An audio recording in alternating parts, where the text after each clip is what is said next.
अपना शरारत नहीं है। आज़ादी आज़ादी है, सबकी रहेगी। ये किसी के बाप की विरासत नहीं है, किसी के बाप की विरासत नहीं। मैं मोहनलाल बैरवा, भाई श्री चंद्रशेखर आजाद, जो आजाद समाज पार्टी के राष्ट्रीय संयोजक हैं, भीम आर्मी के राष्ट्रीय चीफ हैं, उन्हीं के एक विंग है मिशन शिल्टेड, जिसका काम है आजाद समाज पार्टी को आर्थिक मदद करना। उसका मैं राष्ट्रीय कोर कमेटी का सदस्य हूं। और चूंकि मैं समय समय पर मानवता का जहां भी संघर्ष होता है, जहां भी लड़ाई होती है हकूक की, वहां पर हम पुरजोर तरीके से यहां से लेकर लोकसभा तक हमारा नेता और हम लड़ने का काम करते हैं। आज हम वक्फ बिल के विरोध में इकट्ठे हुए हैं।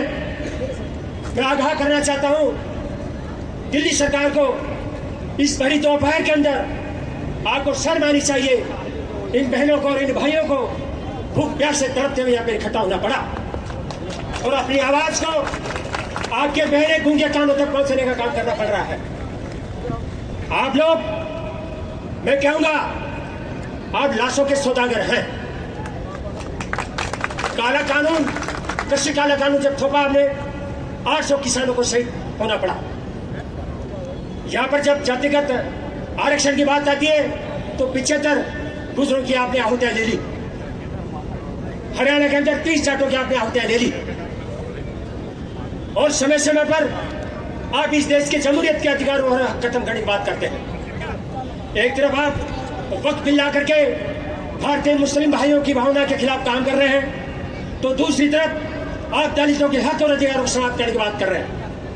आपकी साजिश तो यह है कि कैसे ये लोग पढ़ लिख करके आगे बढ़ गए, कैसे लोग ये डीएम, कलेक्टर और एसपी मंत्री और संतरी राष्ट्रपति और बनने लग गए, क्योंकि ये भारतीय संविधान की देन है।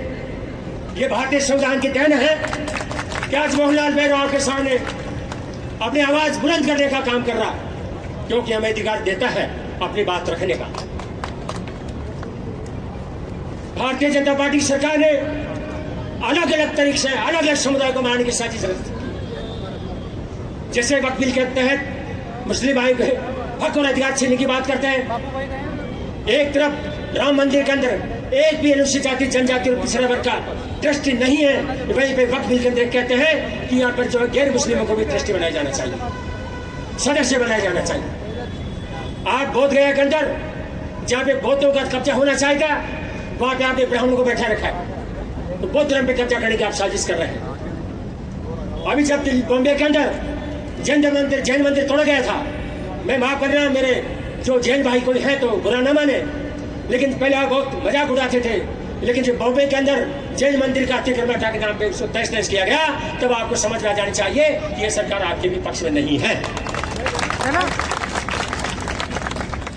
दलित भाई, ईसाई भाई, सिख भाई सब इनके चालों को समझ रहे हैं। अब हम सबको मिलकर इस भारत को बचाना है। भारत किसी की बपौती नहीं है।